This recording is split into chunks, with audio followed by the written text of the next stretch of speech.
네, 안녕하세요. 슬램 KR의 신동원입니다. 오늘은 슬램 스터디 클럽 9월이 아니라 아직 9월이 안 됐죠. 8월 26일 날짜고, 오늘은 Super Odometry Robust Localization and Mapping in Challenge에 대해서 김수환 님께서 발표를 진행해 주시고, 이어서 Visual Inertial Estimation and Perception 쪽에 발표를 정현수 님께서 진행해 주실 예정입니다. 네, 그러면 김수환 님부터 바로 시작을 해보도록 하겠습니다. 잠시만요. 네, 슈퍼 오도메트리 발표를 맡은 김수환입니다. 찾아보니까 아이로스 2021에 지금 논문을 제출했고 언더 리뷰 상태더라고요. 제가 어떻게 제일 나중에 논문을 골랐는데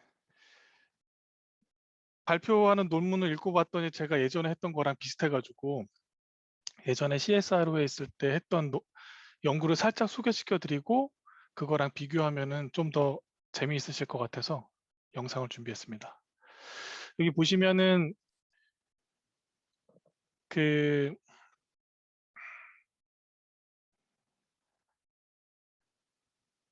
제가 이 장비를 가지고 있는데요. 장비 보시면은 가운데에 라이다가 있고 제일 위에 카메라가 있고 고프로 카메라가 있고 IMU가 안에 들어있고 그런 멀티모달 센서 퓨전을 위한 장비였고, 저거 카메라를 달았던 이유가 이 오픈 에어리아에서 그러니까 평지였는데 평지에서 라이다 가지고 슬램을 하면 아시다시피 이 지오메트릭한 피처가 없기 때문에 그러니까 슬라이딩이 일어나죠. 그러다 보니까 그걸 해결하기 위해서 이렇게 카메라를 달았고, 그래서 기존에는 라이다랑 이너셜 센서만 썼었는데 카메라까지 융합을 해서 했던 연구였고요. 그래서 이렇게 언덕에서 촬영을 스캔을 하고 그 다음에 비교를 하면 위는 카메라 없이 라이다랑 IMU만 가지고 한 거고 아래는 카메라까지 포함해서 했던 결과인데, 보시다시피 여기 나무가 이렇게 여러 개 쭉 드리프트 되어 있는 걸 보실 수 있죠. 이렇게. 그래서 한마디로 XY 이 바닥 평면이라고 하면 그라운드로 해서 이렇게 쉬프트가 된다는 걸 이해하실 수 있고요. 그래서 멀티모달 센서 퓨전을 했더니 잘 되더라, 뭐 이런 연구였거든요. 그리고 똑같은 방법으로 이렇게 실내에서 하얀 벽을 살짝 지나가면 아시다시피 비주얼 슬램이 잘 안 되잖아요. 그래서 마찬가지로 비주얼 슬램, 옵 슬램 가지고 비교를 했었는데 옵 슬램이랑 비교를 해도 옵 슬램이랑 라이다랑 같이 융합을 한 거랑 비교를 해도 우리 게 훨씬 낫다, 뭐 이런 식으로 이제 했던 논문인데, 오늘 우리가 살펴볼 슈퍼 오도메트리 논문이 이 어프로치랑 되게 비슷한 것 같아서 제가 이 얘기를 중간중간에 섞어서 해드리도록 하겠습니다. 그래서 오늘 발표할 내용은 첫째, 뭐 할 건지, 네, 아이고 죄송합니다. 첫째, 왜 이 연구를 시작하게 됐는지, 컨트리뷰션이 뭔지, 그 다음에 전체적인 아키텍처 오버뷰를 보여주고, 크게 세 가지 파트가 있거든요. 세 가지 서브 모듈을 설명드리고, 그 다음에 실험 결과, 정확도랑 스피드를 위주로 실험 결과를 보여드리고, 그리고 좀 고려해야 될 사항들 마지막으로 서머리하고 마치도록 하겠습니다. 그래서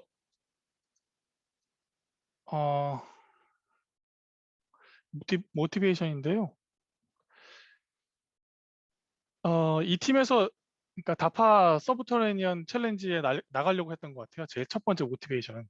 보시면은 이 왼쪽에 보시면 터널이 있고 가운데 보시면 어번 인바이먼트라고 해가지고 이렇게 뭐라고 해야지, 공장처럼 생겼고 또 이렇게 계단도 이렇게 있어서 이런 환경이 가운데 있고 오른쪽에는 이렇게 굴 같은 환경이 있어서 일단은 GPS는 전혀 동작하지 않는 환경이고 되게 챌린징한 그런 환경이더라고요. 이런 환경에서 어떻게 하면 슬램을 할 수 있을까 로버스트하게에 대한 문제였던 것 같습니다.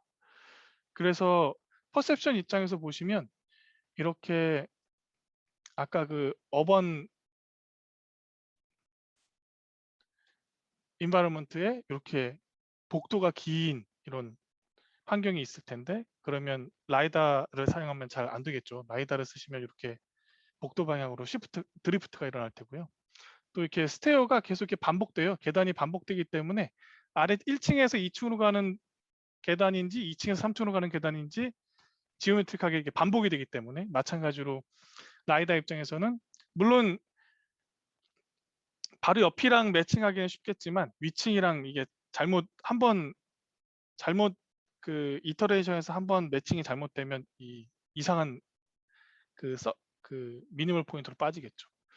그래서 이렇게 지오메트릭하게 디그레디드 된 그런 환경이었고 또 동굴 같은 곳에 이렇게 불빛이 없으니까 피처 익스트랙션 하기가 힘드니까 비주얼리 디그레이드 되어 있고 또 이렇게 더스트가 많은 곳에서는 당연히 비주얼리 디그레이드 되어 있고 여기 파티클들이 먼지 파티클들에서 이제 라이다가 반사가 될 테니까요. 지오메트릭하게 디그레이드 된 그런 되게 챌린징한 환경에서 우리 하고 있다가 되겠습니다. 네, 그렇고요. 첫 번째 모티베이션은 그렇게 다파 그 챌린지 서브터레니언 챌린지에 나가고 싶어서 이제 했던 것 같고요. 두 번째는 센서 퓨전을 결국에는 센서 퓨전을 해야 될 텐데 센서 퓨전 기존의 방식을 생각해 보면 루즐리 커플드 방식을 생각하면 이렇게 라이다 기반의 슬램이 있을 테고 그 결과물로 포즈를 얻을 수 있고 그리고 비주얼 슬램 카메라 기반의 비주얼 슬램이 있으면 그 결과에 포즈가 있고 이게 이것도 잘 되고 이것도 잘 되니까 한번 섞어보자 이런 어프로치거든요. 이거 좀 오래된 어프로치인데 IMU도 있으면 IMU도 가지고 와서 결국 포즈들이 결국에 들어오고요. 대부분 칼만 필터 같은 걸로 이제 필터링을 해가지고 새로운 포즈를 이렇게 깨끗한 포즈를 만들어내죠. 이 장점은 뭐냐면은 기존에 가지고 있던 라이다 기반의 슬램, 카메라 기반의 슬램 이런 슬램 어프로치 짜놓은 게 있으면 그냥 갖다 붙이기만 하면 되거든요. 그래서 그 확장성이 좋고 구현하기가 되게 쉽고 그럼 단점은 뭐냐면은 얘랑 퓨전할 때 퓨전이 잘 안 됩니다. 그러니까 라이다는 포즈가 이렇다고 얘기하고 카메라는 포즈가 이렇다고 얘기하면 이거 퓨전을 어떻게 할 건가? 이거 조금 애매한 문제거든요. 그래서 칼만 필터로 하면은 그 중간 어딘가에 뭐 이렇게 가르쳐 주겠죠. 그게 잘 안 되거든요, 솔직히 한번 해보면은. 그래서 그 다음에 제안된 방법이 타이틀리 커플드 방법이라고 해서 옵티마이즈에서는 이제 하나만 돌리고 모든 센서로부터 컨스트레인트를 다 만들어서 솔버 하나에다가 집어넣는 거죠. 그래서 이 솔버에서 결국에는 포즈를 하나 똑딱 이제 만들어내는 방식이 되겠고 장점은 루즐리 커플드보다 일단은 컨스트레인트가 많아졌으니까 당연히 결과가 깨끗하게 나올 테고 단점은 옵티마이제이션 안에 들어가는 컨스트레인트가 많아지니까 타임 컴플렉시티가 올라가고요. 더 크리티컬한 단점은 이 중간에 하나만 뻥 나면 그러니까 우리처럼 아까 다파 그 인바이러먼트처럼 하나만 이상한 그러니까 예를 들면 비주얼리 디그레이드된 그런 환경이었다고 하면은 카메라 비주얼 컨스트레인트가 이상하겠죠. 그래서 얘가 막 이상한 짓을 해서 옵티마이제이션 결과가 진짜 이상한 결과가 툭 나와 버리거든요. 그런데 반면에 앞에 루즐리 커플드라고 생각을 하면 하나가 조금 실패해도 카메라가 좀 이상한 걸 주더라도 라이다가 계속 잘 돌아가고 있다면 카메라 필터링 할 때 코베런스가 낮다고 생각하면 걔가 거의 무시가 되기 때문에 좀 더 로버스트하게 동작하거든요. 아무튼 루즐리 커플드랑 타이틀리 커플드가 이런 장단점이 있기 때문에 이 논문에서는 왜 컴바인 안 하냐가 포인트가 되겠습니다. 그래서 루즐리 커플드하게 하면 애큐러시가 조금 떨어지고 그리고 로버스트하지 않지만 좀 컴퓨테이션이 싸고 확장이 용이하고 타이틀을 커플드 하면 그 반대가 되겠고요. 그래서 이 두 개를 융합해 보자. 이 논문의 그 포인트가 되겠습니다. 거의 이 논문의 컨트리뷰션은 요거 하나인 것 같더라고요. 그래서 컴바인 한다고 생각하면 이런 식이라고 생각하시면 될 것 같아요. 그래서 그러니까 타이틀이 커플드라고 생각해서 여기 라이다랑 IMU를 타이트하게 커플하고요. 카메라랑 IMU를 타이트하게 커플드하고, 그래서 리오랑 VO를 이렇게 만들고 각각의 옵티마이제이션 결과 포즈가 나오면 걔네들을 다시 IMU 기반으로 하는 옵티마이제이션에 컨스트레인트로 집어넣어서 포즈를 꺼내겠다. 이런 포인트가 되겠습니다. 그래서 내부적으로 보면은 이렇게 타이트하게 연결되어 있지만 각각의 라이다, 카메라, IMU는 어떻게 보면 루즈하게 커플도 되어 있는 약간 좀 특이한 그런 아키텍처를 제안했더라고요. 이 그림은 제가 그냥 임의로 그린 거고, 이 논문에서 보여주는 그림은 좀 더 깔끔하니까 나중에 다시 다른 그림으로 다시 한번 설명드리도록 하겠습니다. 세 번째 모티베이션은 왜 IMU를 중심에 놓고 슬램을 하지 않냐가 포인트가 되겠습니다. 그러니까 비주얼 이너셜 슬램이라든지 라이다 이너셜 슬램 하면 주된 센서는 라이다, 카메라, 그러니까 주고 IMU는 보조였거든요. 그런데 IMU를 살펴보면 다른 카메라라든지 라이다라든지 모두 다 엑스트로셉티브, 그러니까 밖의 환경을 바라본다는 거죠. 카메라도 외부 환경을 바라보고 라이다도 외부 환경을 바라보고.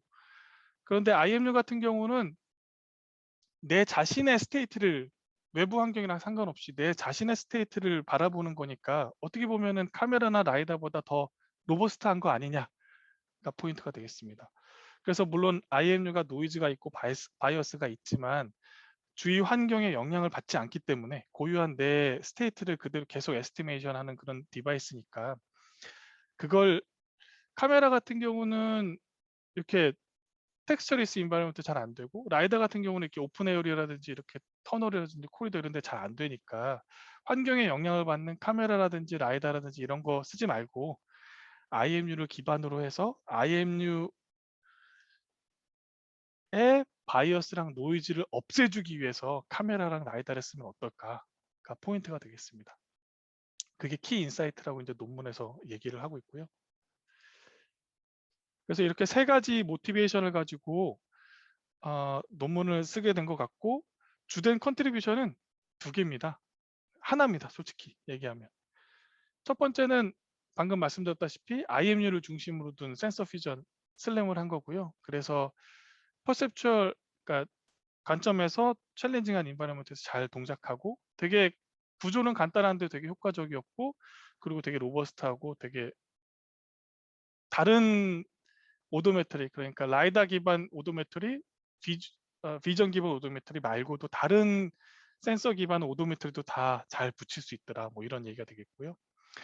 두 번째 컨트리뷰션으로 주장하는 거는 다이나믹 옥트리라고 하는데, 솔직히 이 논문에 다이나믹 옥트리에 대한 설명이 그렇게 많지가 않아요. 그래서 기존의 옥트리랑 다이나믹 옥트리가 뭐가 다른지도 솔직히 잘 모르겠고요. 아무튼 다이나믹 옥트리를 써서 리얼타임 퍼포먼스를 이뤘다. 그러니까 두 번째 컨트리뷰션이라고 합니다. 그래서 전체적인 아키텍처를 보면 일단 그 전에 코디넷 시스템을 정의하면 당연히 월드 프레임이 있겠고요. 그 다음에 IMU 프레임을 바디 프레임으로 해서, IMU가 기준이 될 테니까요. IMU 프레임을 바디 프레임으로 하고 라이다 프레임, 카메라 프레임 이렇게 프레임이 있을 테고요. 로봇의 스테이트는 IMU 프리 인테그레이션 방식이랑 거의 똑같이 그 IMU 기반으로 포지션, 벨로시티, 로테이션, 쿼터니언 기반의 로테이션, 그리고 바이어스가 되겠습니다. 그래서 이렇게 로봇 스테이트를 가지고 있고, 구체적으로는 뭐 월드 기반의 바디, 그 어디를 기준으로 설명을 했느냐 뭐 이런 노테이션이 있겠지만 그렇게 중요한 것 같지 않으니까 넘어가고요.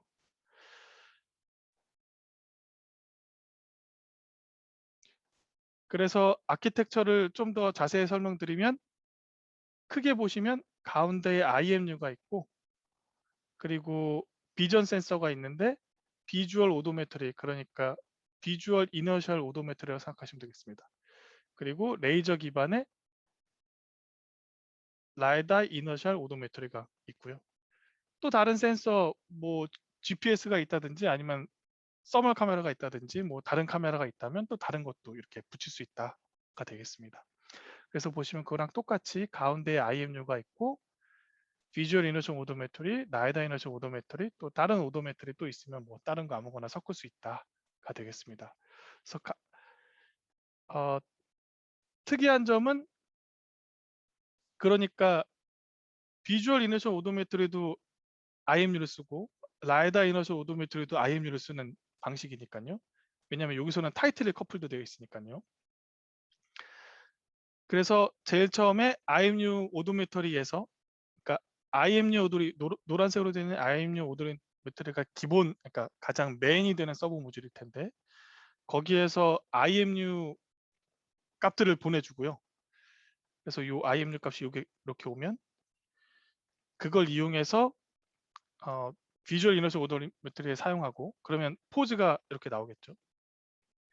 마찬가지로 라이다 이너셜 오도메트리에도 IMU 오도메트리에서 IMU 값들을 가져와서 걔네들로 팩터 그래프에서 팩터를 집어넣은 다음에 라이다 이너셜 오도메트리를 풀어서 포즈가 나오면 그 포즈를 거꾸로 비주얼 이너셜 오도메트리에서 나온 포즈를 주고 또 라이다 이너셜 오도메트리에서 나온 포즈를 줘서 IMU 오도메트리에서 사용하겠다는 그런 얘기가 되겠습니다. 이 그림은 조금 제가 볼 때 이게 뭐지라고 생각이 들어서 아까 제가 이렇게 한번 그려본 거죠. 그러니까 라이다 이너셜 오도메트리가 있고 비주얼 이너셜 오도메트리가 있고 걔네들을 받아서 포즈들을 받아서 걔네들이 컨스트런트가 돼서 요 제일 마지막에 IMU 센트릭하게 옵티마이제이션을 다시 한번 하겠다는 겁니다. 네, 이런 얘기가 되겠고요. 그래서 중반 부분에 이 각각의 서브 모듈, 요 하나, 둘, 세 가지 서브 모듈에 대해서 좀 더 자세히 설명드리도록 하고요. 결국에는 이게 치킨 앤 에그 퀘스천이랑 조금 프로블럼이랑 좀 비슷하더라고요. 왜냐하면 어디를 먼저 줄 거냐는 거죠. 그러니까 IMU 모듈에서 나머지 비주얼 이너셜 쪽으로 줄 거냐, 아니면 걔네들을 먼저 한 다음에 나머지 이렇게 줄 거냐. 그런데 논문에서는 코스트 파인이라고 해서 로 IMU를 비전이랑 라이다 기반의 오도메터리에다가 주고 거기에서 나온 포즈를 거꾸로 IMU 기반으로 넘겨줘서 제가 방금 조금 전에 설명드린 대로 그런 식으로 하겠다가 되겠습니다. 그래서 아까 세 가지 큰 모듈이 있었는데, 서브 모듈이 있었는데 첫 번째 IMU 오도메트리, 제일 중심이 되는 IMU 오도메트리를 살펴보면요. 이렇게 되어 있고요. 그래서 각각 로봇 스테이트가 이렇게 있고 팩터 그래프인데 프라이어 팩터가 붙어 있고 요 보라색은 뭐 GPS라든지 뭐 터멀 오도메터라든지 뭐 그런 추가적으로 붙을 수 있다는 거니까 지금은 그렇게 집중하지 않으셔도 될 것 같고, 요 가운데 있는 세 가지를 집중하시면 될 것 같은데, 요 그림은 조금 제가 볼 때는 조금 간략하게 그린 것 같습니다. 그러니까 하나의 스테이트가 있고 또 다른 스테이트가 있을 때, 그러니까 만약에 여기가 키프레임이고 키프레임 I가 되고 여기가 키프레임 J가 된다고 치면 그 둘 사이에는 그 비주얼 이너셜 오도메터리에서 두 키프레임 사이에 포즈를 구했겠죠. 그래서 그 포즈를 구했을 테니까 그거 가지고 팩터를 만들어주고 그 둘 사이에 수많은 IMU가 있기 때문에 IMU 데이터가 있기 때문에 IMU 프리 인테그레이션을 해줄 테고요. 또 중간중간에 예를 들면 XI, XJ 똑같이 쓸까요? 이 두 개가 라이다의 두 스캔이라고 치면은 두 스캔 사이에 이번에는 리오 팩터가 있겠고 그리고 이렇게 인테그레이티드 IMU 팩터가 있겠고, 요렇게 실은 두 쌍으로 되어 있을 텐데 이렇게 세 쌍으로 그림을 그린 것 같습니다. 왜냐면 싱크가 정확하게 맞지 않을 테니까요. 네. 그래서 이런 구조로 되어 있고 하나씩 뜯어보면요. 첫 번째는 IMU 프리 인테그레이션인데 아시다시피 IMU 프리 인테그레이션을 하면은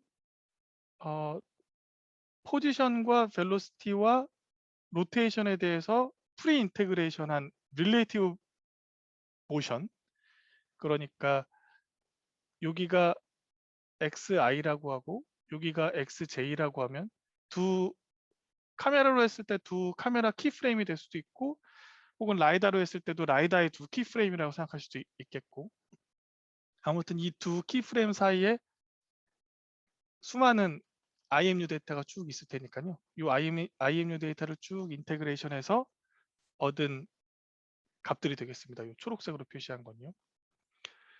그리고 여기를 아예 여기 J라고 했을 때 여기에서의 포지션에다가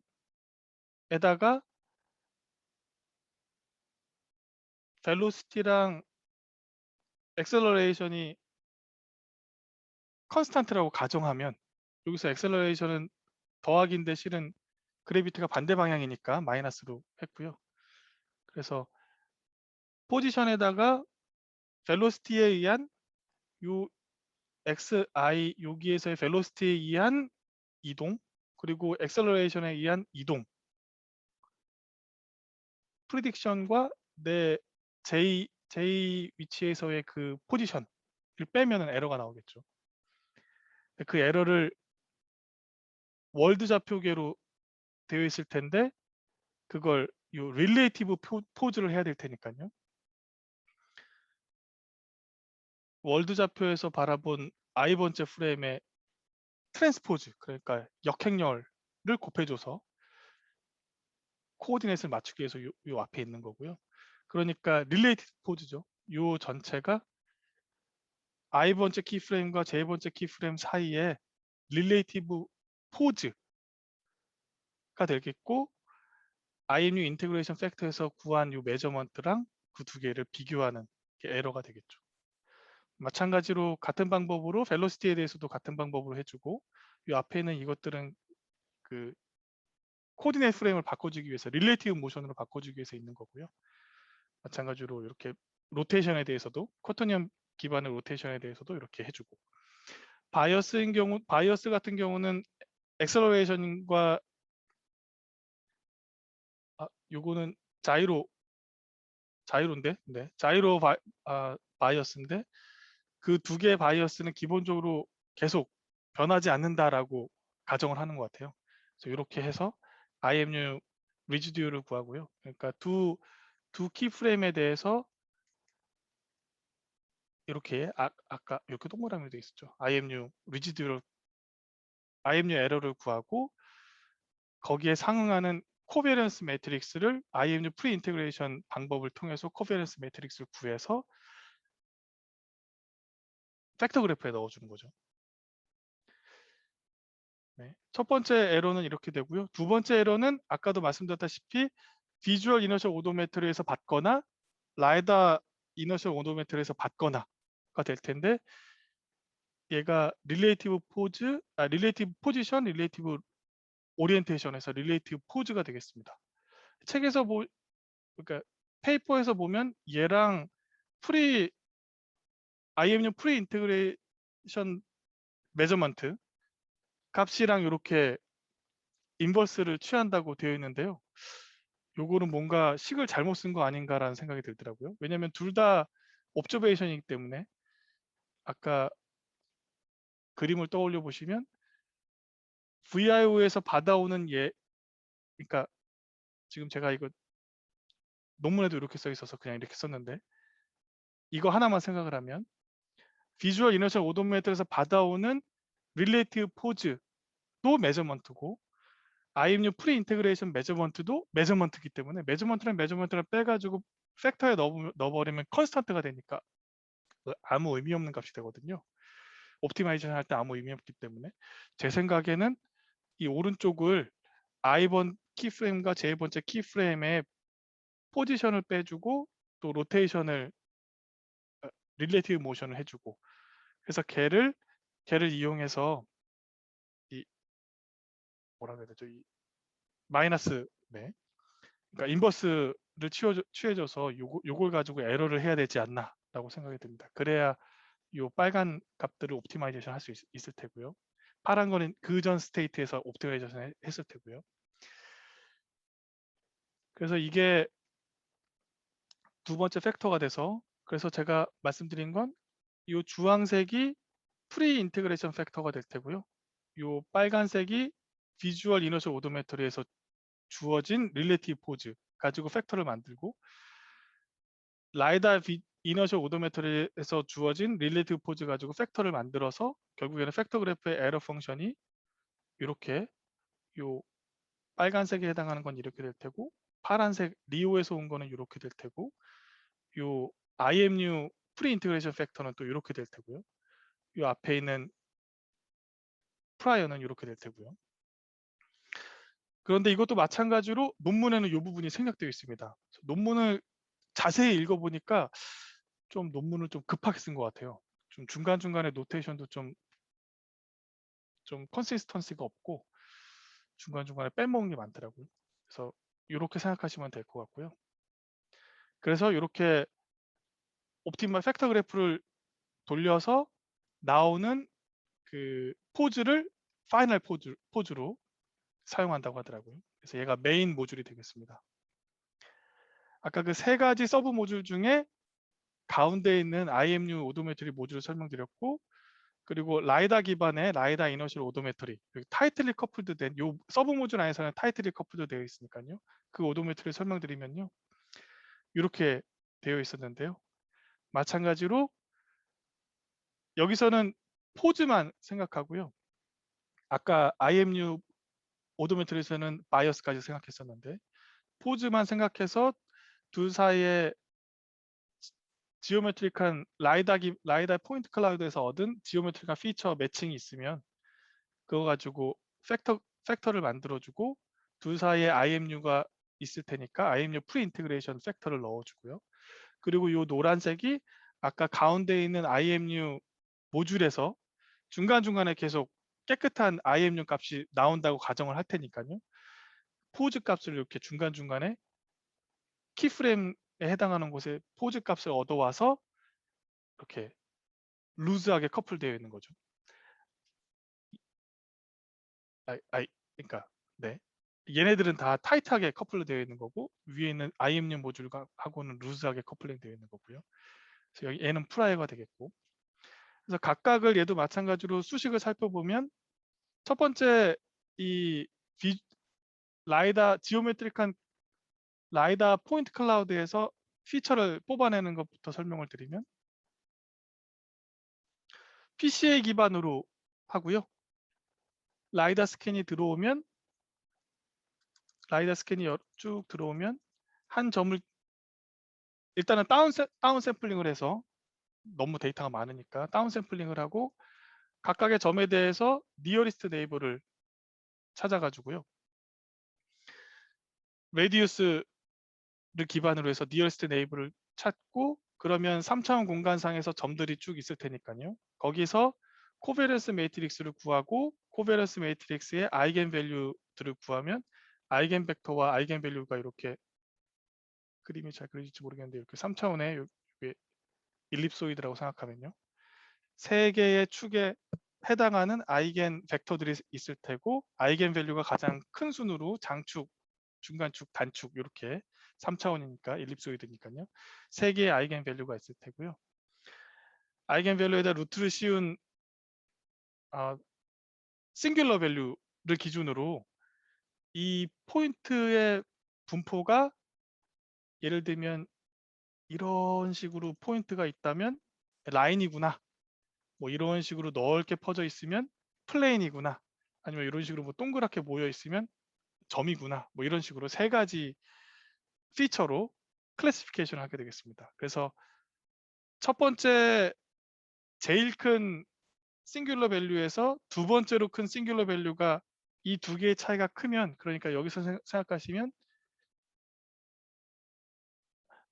첫 번째는 이게 되겠고 두 번째는 요게 될 테니까요. 이 두 개의 차이가 엄청 크겠죠. 라인일 때는요. 그래서 첫 번째 큰 것과 두 번째 큰 것의 그 싱귤러 밸류의 값을 차이를 구하면 이게 엄청 커지거든요. 그래서 이게 리니어리티를 설명하는, 그러니까 얼마나 직진성이 있느냐, 점들의 분포가를 설명하는 그런 피처가 되겠고요. 두 번째 싱귤러 밸류와 세 번째 싱귤러 밸류를 차를 구하면 이 플레인이 되거든요. 그러니까 첫 번째가 이게 되겠고 두 번째가 이게 되겠고 세 번째는 아주 작을 테니까요. 플레인의 경우는. 세 번째와 두 번째의 차를 구하면 이게 커지겠죠.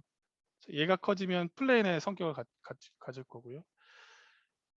제일 작은 것이 3개 더한 것을 몇 퍼센트를 차지하느냐라고 생각하면 3개가 거의 균등한 경우에 볼이 될 테니까요. 세 번째 것도 여전히 크냐라는 문제가 되겠고, 그러면 점에 가까워지겠죠.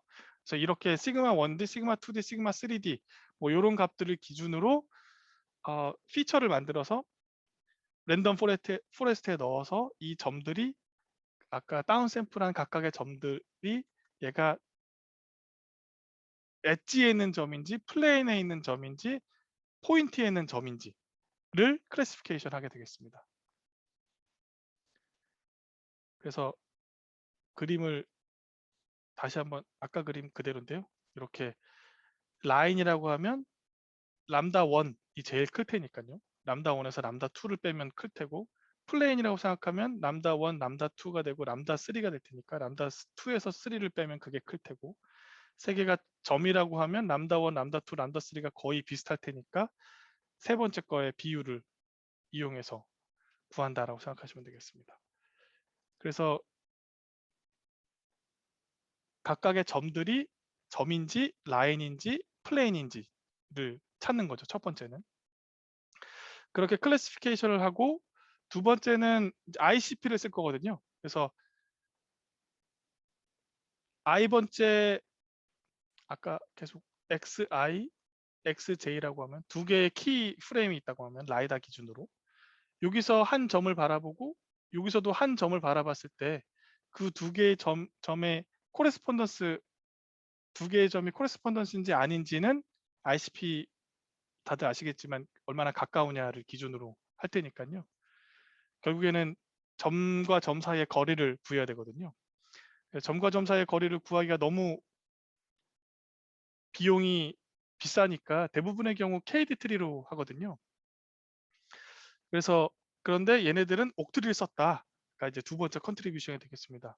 그런데 이것도 좀 페이퍼 왼쪽에 있는 게 페이퍼에 있는 논문인데요. 이것도 좀 이상한 게 위는 KD 트리고 아래는 이 논문에서 사용하고 있는 옥트리다, 다이나믹 옥트리다라고 해서 비교를 하고 있는데 KD 트리를 이렇게 그림을 그렸거든요. 근데 KD 트리는 기본적으로 아시다시피 바이너리 트리인데 이렇게 하면 안 되죠.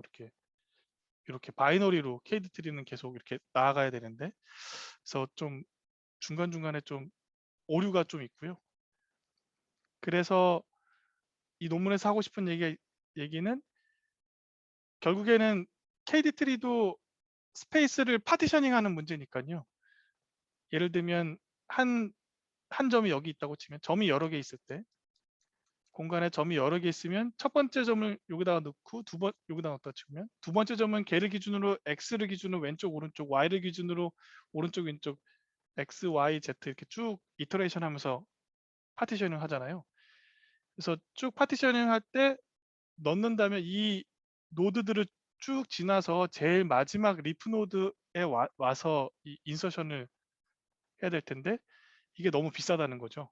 그래서 옥트리로 하게 되면 레졸루션, 그리드의 레졸루션을 알 수 있고 레졸루션으로 나누면 인덱스가 나올 테니까 인덱스를 해시 테이블에 넣으면 바로 한 각각의 점들이 어디 옥트리의 어느 셀에 해당하는지 바로 쿼리할 수 있을 테니까요. 그래서 거기다가 옥트리에다가 집어넣는다. 뭐 이렇게 얘기를 하는데 그건 기본적으로 옥트리의 장점이니까요. 그런데 이 논문에서 다이나믹 옥트리라고 해서 더 좋다 뭐 이렇게 얘기하는데 다이나믹이 왜 다이나믹한지 뭐가 다이나믹한 의미인지에 대한 설명이 구체적으로 있지 않습니다. 아무튼 KD 트리를 사용하지 않고 옥 트리를 사용해서 좀 더 빠르게 구현을 했다 정도만 이해하시면 될 것 같습니다. 그래서 공간상에서 수많은 점들이 포인트 클라우드에 수많은 점들이 있을 텐데 비록 다운 샘플 했겠지만요. 그 포인트 클라우드와 포인트 클라우드 사이에서 코레스폰던스를 이 옥트리에 집어넣어서 제일 가까이 있는 포인트를 찾고 두 포인트를 찾았다면 이제 두 포인트 간에 매치가 됐으니까 에러를 구하게 되겠습니다. 그래서 포인트 xi, xj라고 다시 설명을 드리면 i번째 타임에서 포인트를 찾고 j번째에서 포인트를 찾았을 때 두 포인트 사이의 거리를 에러로 삼고요. 이 둘 사이에 로테이션과 트랜슬레이션이 있을 테니까요. 얘가 PI가 되고 얘가 PJ가 되겠습니다. 그래서 포인트 디스턴스를 이런 식으로 구하고 i번째는 포인트인데 두 번째는 라인이라고 치면 포인트하고 라인과의 디스턴스는 이 디스턴스에서 이 디렉셔널 방향의 반대 방향 요거만 디스턴스가 될 테니까요. 왜냐하면 얘가 라인이니까 같은 라인에서 만약에 한 점이 여기에 있다면은 이거나 다 그 라인에 있는 거나 마찬가지니까요. 디스턴스가 0인 거죠. 그러니까 디렉셔널 라인 피처에서 디렉셔널 방향은 슬라이딩 해도 되니까 그쪽 방향은 무시하기 위해서 이렇게 크로스 프로덕트를 해가지고 디렉셔널 방향과 그 에러를 크로스 프로덕트해서 걔를 에러로 삼고요. 세 번째에서 바라본 게 플레인이라고 치면 플레인과 포인트의 거리를 노멀 벡터로 내적을 해줘가지고 그쪽 방향의 디스턴스만 생각하겠다가 되겠습니다. 기본적으로 다들 아시고 계시는 포인트 라인, 포인트 플레인 디스턴스를 이 논문에서도 사용하고 있고요. 또 한 가지 이 논문에서 뭐 컨트리뷰션 중에 하나라고 얘기하는 게 뭐냐면 그러면 결국에 또 다시 똑같은 그림을 그려야 될 것 같은데 i번째 프레임에서 한 점이 있고 j번째 프레임에서 한 점이 있을 때 이 점과 이 점을 서로 매치해가지고 그 사이에 에러를 구하는데 이 점과 이 점이 코레스폰던스일 확률이 그러니까 얼마나 높냐라는 거죠. 그거를 어떤 식으로 구하냐면 포인트일 때는 뭐 얘가 얼마나 분포했고 얘가 얼마나 분포했느냐를 가지고 계산하는 것 같은데 좀 식은 좀 이상한 것 같고요. 아무튼 개념은 그런 것 같습니다. 그렇고 만약에 포인트 라인 혹은 포인트와 플레인을 비교할 때 J번째가 라인이라고 치면 이쪽 방향으로 이렇게 그러니까 각각의 점들에 대해서 이 점 아까 점 주변에 반지름 R로 니어리스트 네이버를 찾았잖아요. 각각의 니어리스트 네이버에 대해서 이 직선과 얼마나 방향성이 일치하느냐를 이렇게 이 PJ는 이 라인의 중심이 되겠고 이 AJ는 논문에서는 뭐 이런 막 이상한 식으로 막 표현을 했는데요. 결국 하고 싶은 얘기는 이쪽 방향의 코베리언스인 것 같습니다. 그러니까 코베리언스의 역수, 인버스. 그래서 인포메이션 매트릭스랑 마할로노비스 디스턴스를 구해가지고 그걸 가지고 디스턴스가 다 더해서 K개니까 니어스트 네이버가 K라고 하면 K개고 맥시멈 디스턴스로 나눠주면 이게 1보다 작을 테니까 이래서 빼주면 이 매치하고자 하는 J번째 디스트리뷰션과 이 디스트리뷰션이 비슷하면 비슷할수록 이 웨이트이 크게 나오거든요. 그래서 두 코러스펀던스 라이다 기반의 두 피처의 가 얼마나 매치하느냐를 이런 식으로 웨이트를 좀 약간 휴리스틱하게 이렇게 구한다가 되겠습니다. 그래서 좀 더 좋은 결과를 얻었다고 하더라고요. 그래서 리우 옵티마이제이션을 마지막으로 설명드리면 그래서 두 지오메트릭 피처에 대해서 이렇게 아까 에러 포인트 라인, 포인트 플레인 이 세 가지 에러에 대해서 웨이트를 곱한 다음에 코스트 펑션에 넣어주고 마찬가지로 수많은 IMU 데이터가 있을 테니까 IMU 프리 인티그레이션 팩터를 넣어주고, 그 다음에 IMU 오도메트리가 이렇게 들어와 있을 테니까요. 아까 가운데 있는 노란색 IMU 오도메트리 모듈에서 받아온 걸 가지고 여기서 포즈는 어떻게 될 거야 라고 컨스트레인트가 들어올 테니까 그것도 에러 펑션에 넣어주고, 초기화하는 프라이어 팩터도 넣어줘서 돌리면 각각의 포즈가 나오게 되겠습니다. 두 가지 서브 모듈이 끝났고요. 가운데 있는 IMU 오도메트리, 그 다음에 서브 오도메트리 중에 라이다 이너셜 오도메트리가 있고, 세 번째 마지막으로 비주얼 이너셜 오도메트리가 있겠습니다. 그래서 거의 구조는 거의 똑같은데요. 아까 라이다 피처 대신에 비주얼 피처가 있고, 비주얼 피처 사이에 매치가 있으면 비주얼 컨스트레인트가 생기겠고요. 그 사이에 IMU 오도메트리가 있을 테니까 프리 인테그레이션 팩터를 넣어주고, 마찬가지로 가운데 있는 IMU 모듈에서 IMU 포즈를 중간중간에 받아와서 각각의 키 프레임에 대해서요. 그래서 걔도 마찬가지로 팩터에 넣어주고 이런 식으로 동작하게 되겠습니다. 그래서 비주얼 피처는 이 논문에서 뎁스 인핸스드 비주얼 피처를 쓴다만 있고 거의 설명이 없습니다. 그러니까 모노큘러 카메라, 모노 카메라를 쓰고, 그런데 어떤 피처를 쓰는지도 설명이 안 나와 있고요. 그러니까 제가 볼 때는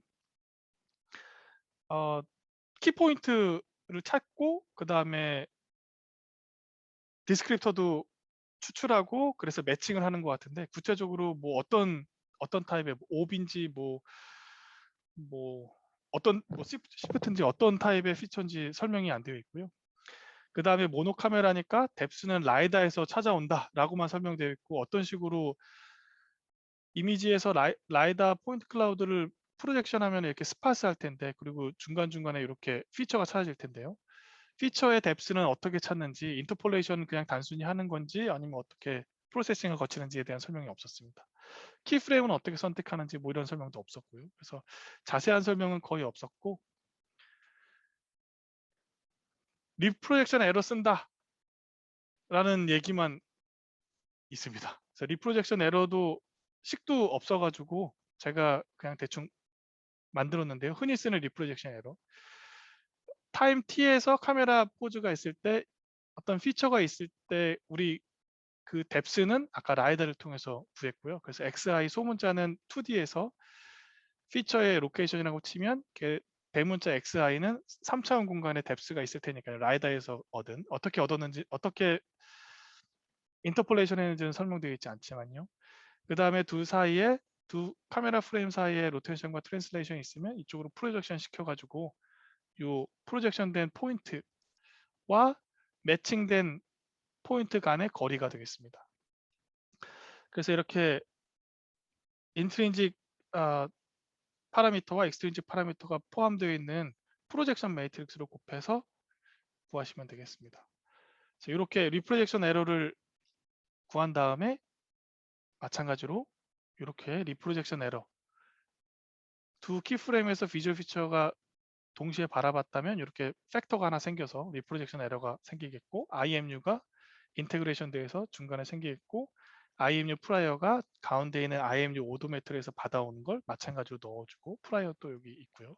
그래서 이런 식으로 구하면 이렇게 포즈가 각각 키프레임에 대해서 포즈가 구해지게 되겠습니다. 그래서 아까 말씀드린 대로 비주얼 이너셜 오도메트리, 라이다 이너셜 오도메트리에서 포즈를 구한 다음에 걔를 가운데 있는 IMU 오도메트리로 넣어준 다음에 IMU 오도메트리에서 비주얼 이너셜 오도메트리를 컨스트레인트로 삼고, 라이다 이너셜 오도메트리를 컨스트레인트로 삼고, 중간중간에 스파스한 컨스트레인트로 삼고, 그 중간에 IMU 프리 인테그레이션 팩터도 마찬가지로 사용해서 구한다가 되겠습니다. 그래서 결과를 보시면요, 이렇게 긴 복도 라이다가 잘 안 되고, 이렇게 이 계단도 라이다가 잘 안 되고요. 어두운 방은 당연히 카메라가 안 될 테고, 더스트 당연히 둘 다 안 될 테고, 이렇게 여기 더스트, 이런 환경에서 이렇게 만든 시스템에 잘 동작한다를 보여주고 있고요. 정확도를 비교하는데 그 여러 가지 챌린징한 인바이런먼트에서 두 가지 라이다 기반의 슬램 오도메터리와 그다음에 카메라 기반의 오도메터리 그리고 슈퍼 오도메터리를 이렇게 비교한다고 생각하시면 되겠습니다. 그래서 맥스 트랜슬레이션을 비교해도 제일 낮고 그다음에 AT를 RMSE로 구해도 제일 낮더라. 우리께 제일 좋더라가 되겠습니다. 여기서 룹 클로징 오도메터리니까 룹 클로징 빼고 비교를 했고요. 그래서 제안한 슈퍼 오도메터리가 지오메트릭하게 디그레이드 되어 있거나 아니면 비주얼리 디그레이드 되어 있거나 그래도 잘 동작한다가 되겠습니다. 그래서 실질적으로 여기서 조금 문제가 생기는데요. 이렇게 뭐 먼지가 있거나 뭐 이럴 때 비주얼리 디그레이드 되어 있으면 가운데 IMU가 있고 여기 라이다 기반의 리오가 있고 왼쪽에 비전 기반의 비주얼 이너셜 오도메터가 있는데 비주얼 이너셜 오도메터를 꺼버립니다.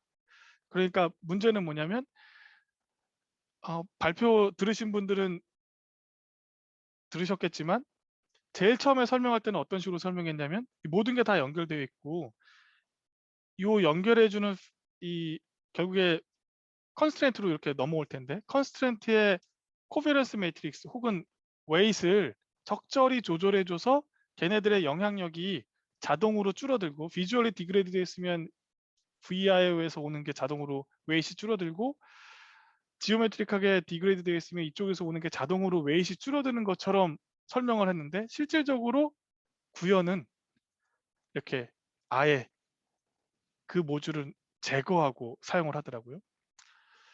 그러니까 한마디로 사용자가 컨피규레이션을 설정할 수 있어서 비주얼리 디그레이드 되어 있으면 VO를 끄고 나머지 오도메터리의 조합 가지고 사용을 하고 또 지오메트릭하게 디그레이드 되어 있으면 리오를 끄고 뭐 이런 식으로 동작하는 것 같습니다. 그래서 다크룸에서 보시면 기존의 비전 기반의 방식은 이렇게 끝부분이 막 이렇게 틀리고 라이다 기반 잘 되고 우리 것도 잘 된다가 되겠고요. 그래서 동영상을 보시면 이런 식으로 오른쪽에 여기가 어두운 방인데 어두운 방에 계속 들어갔다 나왔다 하는데도 잘 동작하거든요. 복도에 나갔다가 어두운 방에 들어와서 해도 잘 동작하고 왜냐면 리오를 쓰는 거니까요. VO는 껐으니까요. 나갔다 들어와도 잘 된다. 뭐 이런 동영상이 되겠습니다.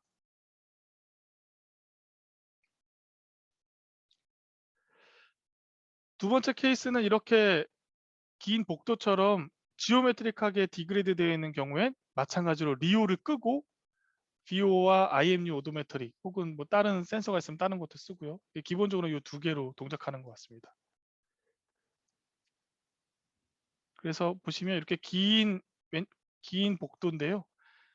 위는 위에서 바라본 모습이고 아래는 옆에서 바라본 모습인데 슈퍼 오도메터리를 기준으로 설명드리면 이렇게 긴 복도 중간에 이렇게 홀이 있거든요.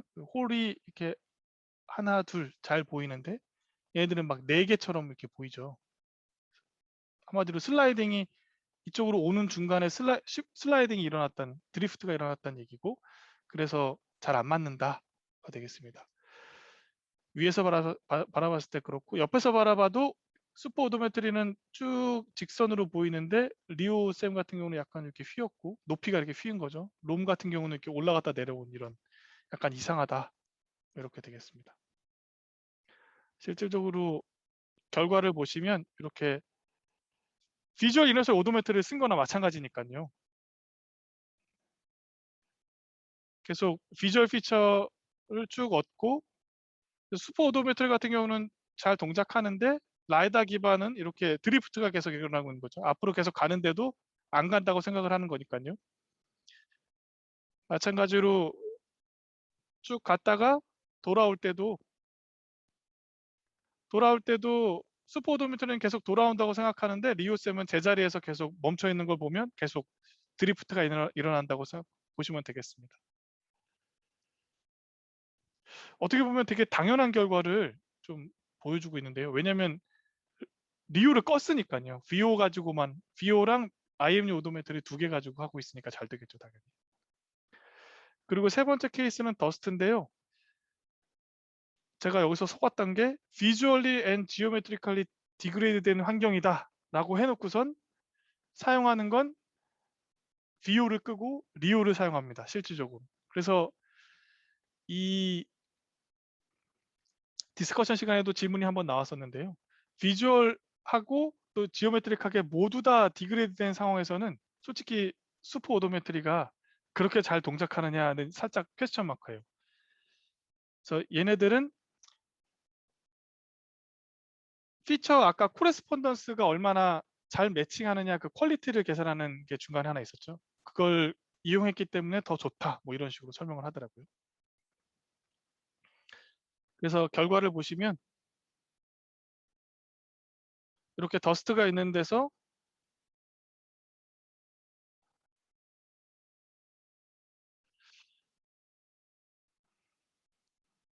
아유 오른쪽 왼쪽이 슈퍼 오도메트리인데 깔끔하게 보이시는 걸 알 수 있겠고 여기는 드리프트가 중간중간 일어난 걸 알 수 있겠습니다.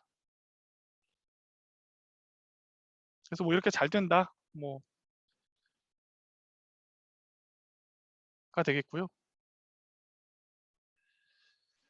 네, 그래서 애큐리시는 이 정도로 설명을 했고 스피드 관련해서는 첫 번째는 다이나믹 옥트리를 KD 트리랑 비교해서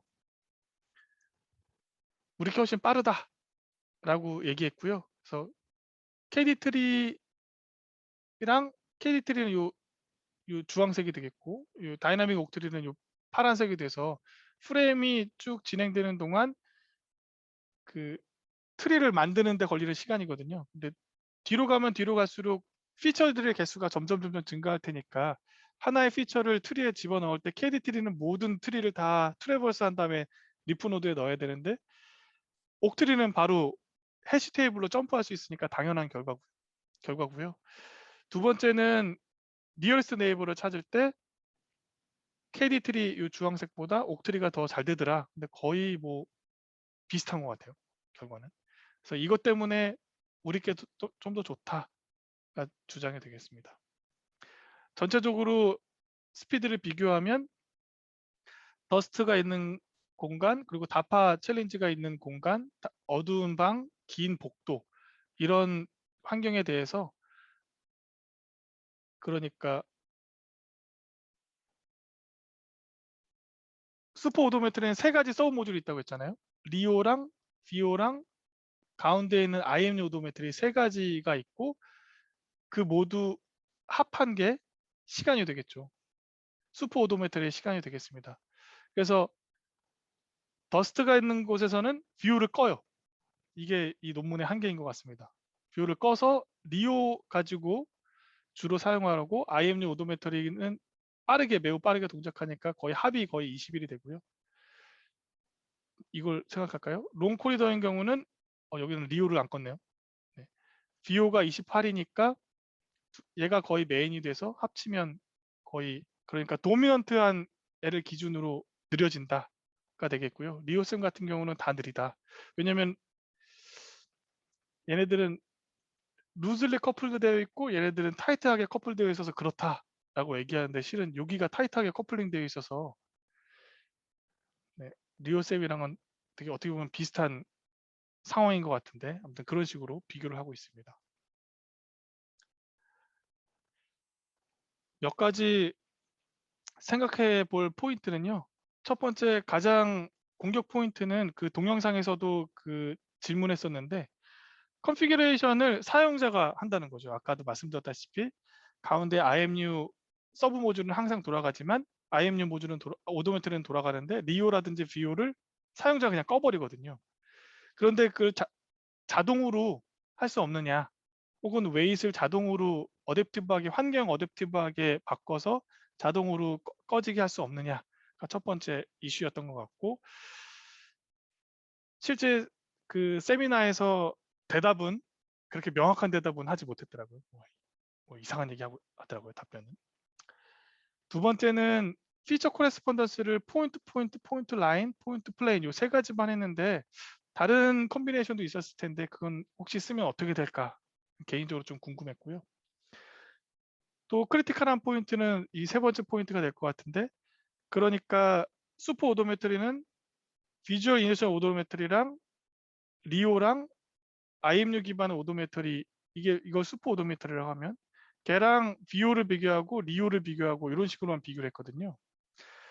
만약 비주얼 라이다 이너셜 오도메터리랑 슈퍼 오도메터리랑 비교하면 어떻게 될까? 저 이게 좀 궁금한데 이 비교는 익스페리멘털 리저트에 없어서 제 생각에는 이게 좀 더 정확할 것 같은데 빠른 거는 오른쪽에 좀 더 빠를 것 같고요. 그 부분이 없어서 좀 아쉬웠습니다. 그리고 또 한 가지 슬라이딩 윈도우 사이즈 아까 보시면은 그 팩터 그래프에 팩터 그래프가 어느 정도 슬라이딩 윈도우가 있는 것처럼 그림을 그려놨는데 윈도우 사이즈를 어떻게 바꾸는지에 대한 설명은 구체적으로 없더라고요. 그래서 요약을 해드리면 첫 번째는 다파 서브터레니언 챌린지에서 퍼셉추얼이 되게 챌린징한 그런 환경에서 IMU를 가운데에 놓고 VO랑 리오를 루즈하게 컴바인 해가지고 하는 걸 제안했다. 가 첫 번째가 되겠고 리얼타임 퍼포먼스를 위해서 다이나믹 옥트리를 사용했다. 두 번째 중요한 점이 되겠습니다. 네, 참고하실 URL 여기다 넣어드렸고요. 네, 이상입니다. 네, 감사합니다. 네, 논문이랑 영상에 좀 오류가 있었는데 그런 것도 잘 설명해 주셔가지고 되게 이해가 잘 됐고요. 그 채팅창에 질문들이 올라왔는데 코멘트 별로 이제 이용희님께서는 그 전체적인 구조만 봐도 계산 비용이 많을 것 같은데 어떻게 해결했을지 궁금하네요 라고 그냥 코멘트를 주셨습니다. 그 금범님께서 이어서 질문 있으셨는데 센서들이 바디 프레임의 다른 부분에 붙어 있을 텐데 이걸 보정하는 부분도 있는지 궁금합니다 라고 질문을 주셨습니다.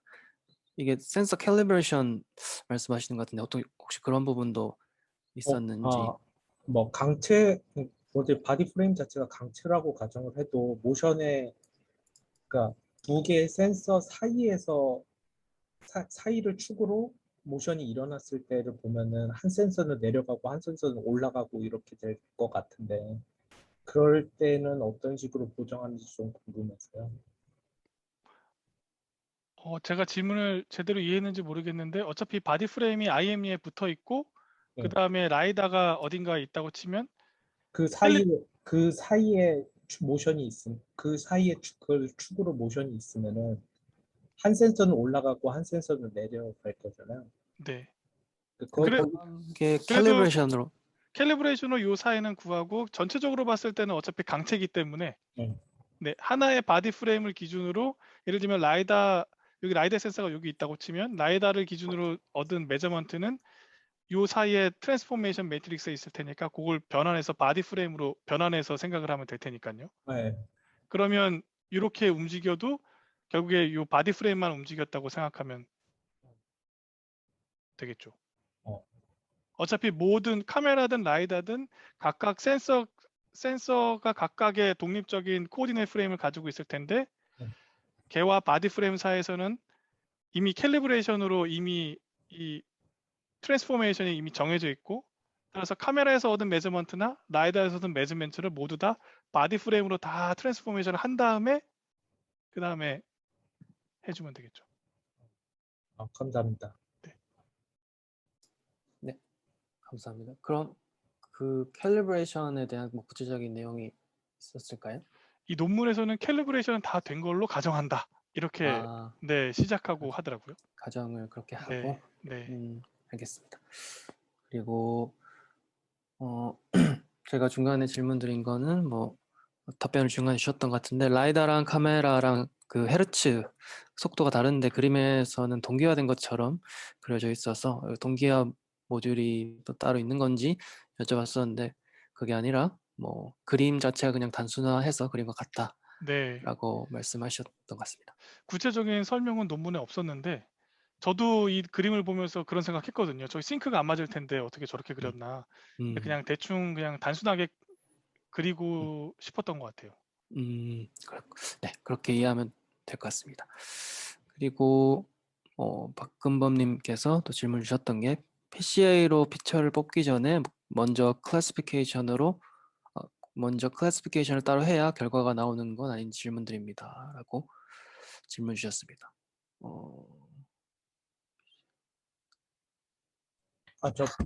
저는 우선 이해한 게 그거를 어, 피처를 뽑아서 PCA로 클래시피케이션을 했다고 이해를 했는데, 그러니까 PCA를 해서 네, 클래시피케이션을 했다라고 이해를 했는데, 근데 클래시피케이션 되지 않은 점들을 전부 뭉뚱그리면은 PCA 결과가 잘 나오지 않지 않냐라고 질문을 드린 거예요. 제가 이해한 거는 이제 점군에서 주변에 있는 점들에 대해서 이제 PCA를 통해서 그 아이겐밸류를 저기서 구하는데 그거를 조합을 해서 이게 점인지 라인 위에 있는지 평면 위에 있는지 그걸 세 개를 분류한다라고 이렇게 이해를 했거든요.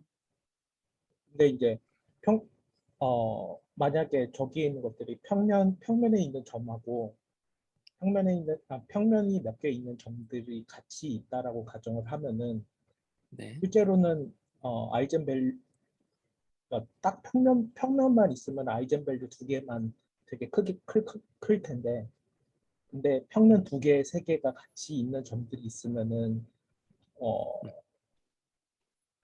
그렇게 원하는 결과가 안 나올 것 같다라는 생각이 들어서 먼저 분할을 하고 PCA를 해야 결과가 나오지 않느냐라고 좀. 아, 제가 지금 질문을 이해한 거는 예를 들면 이렇게 평면이 이런 식으로 있고 이렇게 평면이 이런 식으로 있고 이런 식으로 세 가지 평면이 이렇게 있다고 치면 만약에 포인트가 이렇게 있으면 이렇게 잡아버려서 네, 얘가 평면에 있는지 하면 잘 안 되지 네, 않느냐가 네, 질문인 것 같은데요. 네, 그죠? 네, 그렇죠.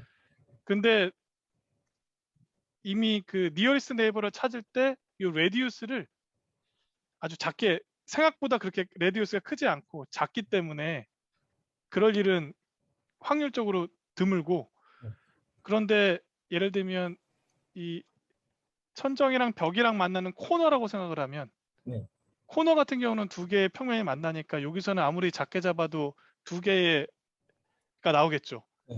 네, 그러니까 이런 데서는 평면으로 안 나올 테고 라인으로 나오겠죠. 아, 옆으로 쭉 길 테니까. 아니면 세 개의 평면이 만나는 코너라고 생각하면 점으로 클래시피케이션이 될 확률이 높고요. 그러면 그때 카메라랑 이제 연동해서 그 엣지 디텍션이나 아니면은 라인 디텍션을 같이 사용하는 경우도 있나요? 그런 경우도 있냐고 네, 질문하시는 건가요? 네, 네. 그런 경우도 있다고 저 봤어요. 아, 그러니까 카메라에서 엣지를 찾아가지고 그러니까 예를 들면은 기둥의 그 엣지들을 쭉 찾은 다음에 그 근처 걔네들은 엣지다라고 이미 먼저 카메라에서 클래시피케이션을 먼저 하고요. 음. 그 다음에 라이다 그 근처에 있는 라이다 포인트는 그냥 엣지로 생각한다든지 뭐 이런 건 본 것 같습니다. 예, 알겠습니다. 네. 감사합니다. 네, 감사합니다. 마지막에 코멘트 주셨던 그런 엣지 카메라에서 엣지 찾고 이제 라이다에서 엣지 찾아서 뭐 최적화식 구성해서 오토매트리 하는 게 아마 제가 처음 번째 발표했던 논문 중에 있었던 걸로 기억을 해요. 그때 오토매트리로 하는 것도 있고 아니면 비주얼 로컬라이제이션 할 때 그렇게 하는 것도 있었던 것 같은데 한번 찾아보셔도 좋을 것 같습니다. 그리고 진용님께서 또 질문해 주셨던 게 구조상 타이틀리 커플드의 코베리언스 조절하는 거랑 다르지 않을 것 같은데 그리고 실험 더 루즈랑 타이틀리랑 본 논문 알고리즘을 비교해야 할 것 같은데 뭐 당연한 실험 결과만 있는 것 같다. 어떻게 생각하시는지 여쭤보셨습니다. 저도 그렇게 생각합니다. 네. 약간 그 실험 결과가 허술해요. 그 보시면은 라이다 기반의 오도메터리랑 카메라 기반의 오도메터리랑 슈퍼 오도메터리 비교했거든요. 그런데 카메라랑 라이다랑 다 쓰는 오도메터리랑 비교를 안 했거든요. 아까 말씀드렸다시피. 그래서 솔직히 좀 페어하지 않은 비교인 것 같고요. 첫 번째는. 두 번째로 말씀하신 것처럼 타이틀리 커플드에서 코베런스를 조절하면 저도 그게 될 거라고 생각하거든요. 그러니까 이렇게 타이틀리 커플드 되어 있을 때 각각의 컨스트레인트가 있고 컨스트레인트에 결국에 웨이시 코베런스 매트릭스가 있을 텐데 걔네가 그 리지듀얼 기반의 함수로 되어 있으면 그러니까 웨이시 리지듀얼 에러의 펑션이 되도록 할 수 있잖아요. 그 네네네. 이터레이티브리 네. 리웨이티드 리스트 스퀘어 방법을 쓰면 네. 그 방법을 네. 쓸 수 있거든요. 그러니까 한마디로 뭐냐면 아웃라이어면 매칭을 했을 때 에러가 큰 아웃라이어는 웨이트이 줄어들거든요. 자동으로 웨이트이 줄어들기 때문에 그 옵티마이제이션에서 차지하는 그 중요도가 감소하거든요. 네, 그렇죠. 그럼에도 예. 네, 말씀하시죠. 네. 그럼에도 불구하고 그러니까 그런 식으로 그 어느 센서 모달리티에 더 강점을 줄 거냐, 더 중요하게 생각할 거냐는 그 질문해 주신 것처럼 그 웨이트를 가지고 이렇게 할 수 있을 거라고 저도 생각을 했는데 근데 예전에 제가 이렇게 타이트하게 센서 퓨전 했던 걸 생각을 해보면 세 가지 중에 하나가 완전 이상해 버리면 얘가 완전 이상한 결과를 내버리거든요. 그래가지고 이렇게 아웃라이어로 해도 걔가 막 끌고 가요, 이상한 대로. 그리고 걔가 인라이어가 막 맞아요.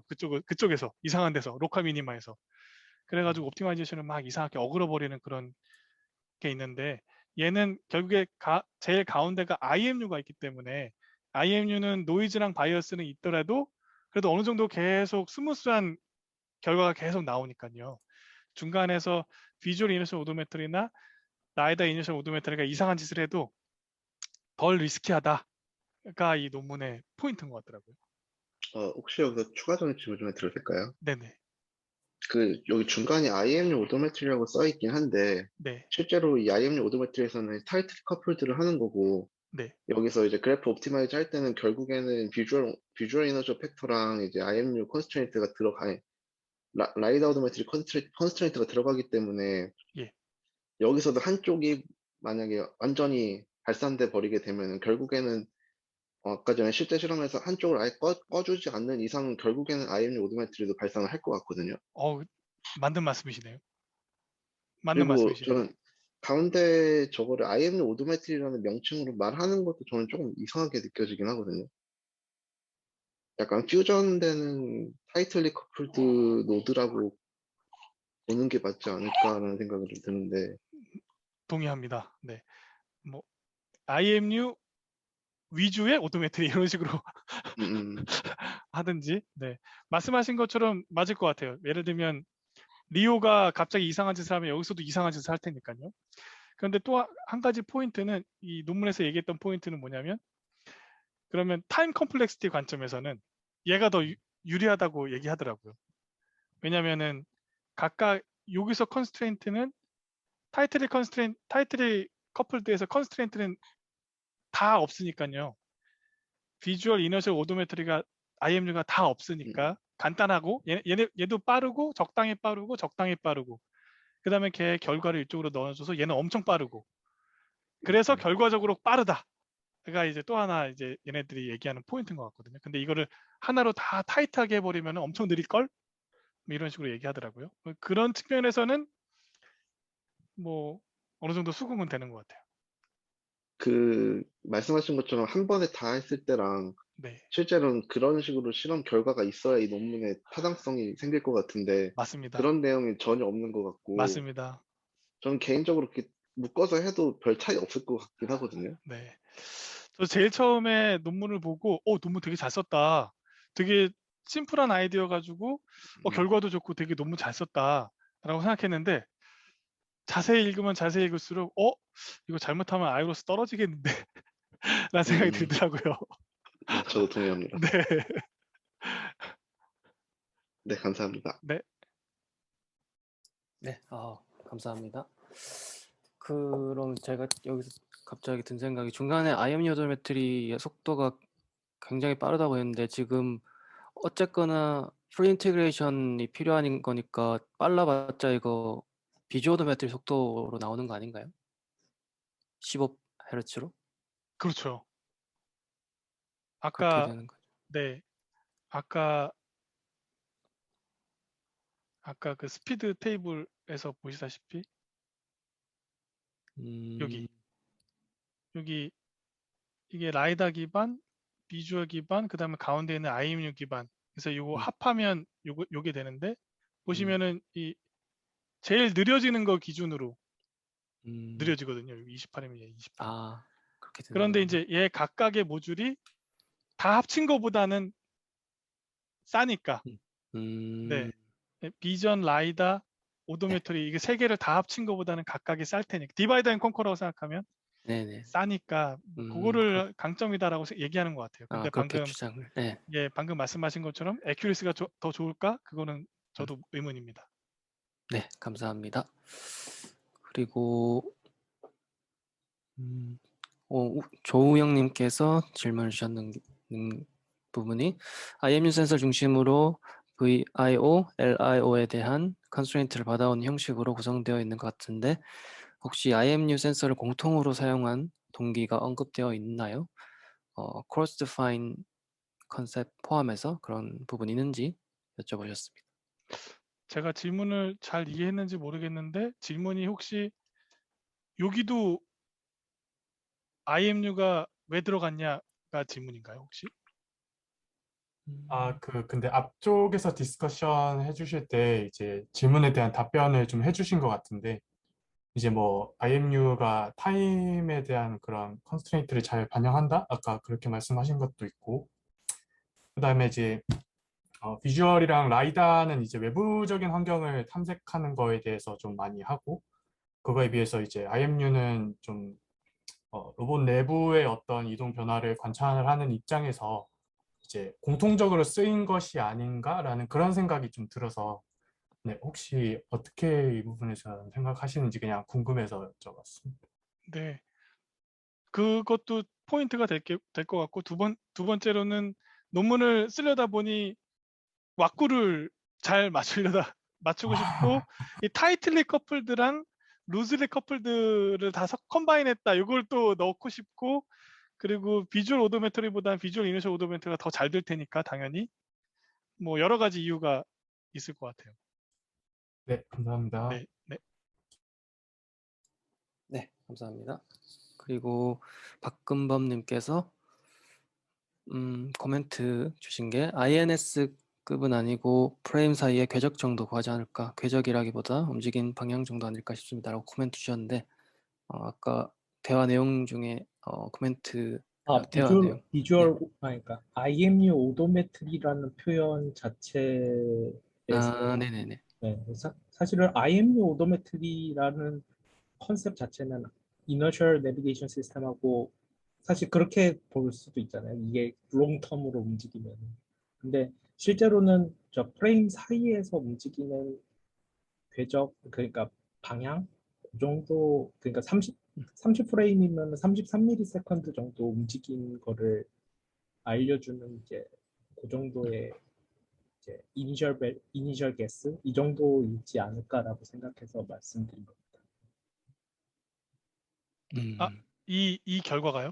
그러니까 요 지금 프레임들 사이에 보면 라이더 데이터들 아니 IMU 데이터들이 한 다섯 개든 10개든 이렇게 들어가 있을 것 아, 같은데 이거 말씀하시는 건가요? 예, 예. 아, 예. 실제로는 IMU 데이터는 뭐 100Hz, 200 아까 200Hz라고 본 것 같은데 만약에 카메라가 30Hz면 중간에 6개나 7개 정도 들어가는 거잖아요. 그러면 그쪽에서 움직일 수 있는 궤적 사람이 아니라 비클이라고 생각을 해도 움직일 수 있는 궤적의 그러니까 각도가 움직이는 거나 포즈가 움직이는 거나 아니면은 X, Y, G가 움직일 수 있는 것도 되게 작을 거잖아요. 그래서 그 정도의 이니셜 게스이지 않을까라고 저는 생각을 하고 있습니다.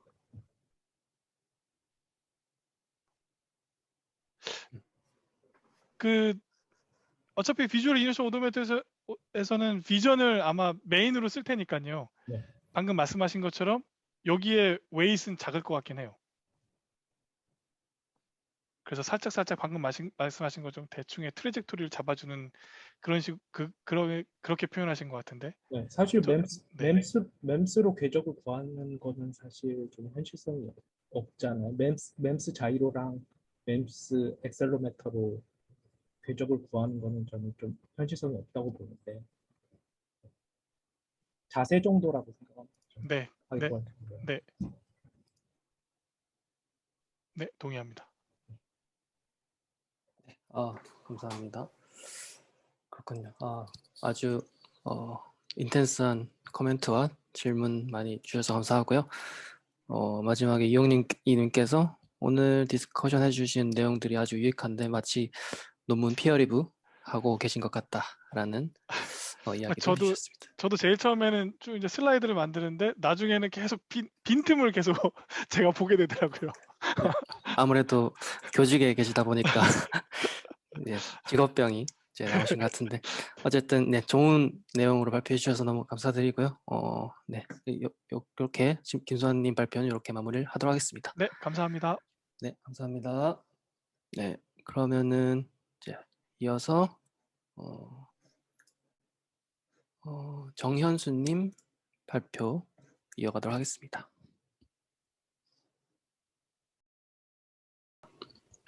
네, 발표 시작하겠습니다.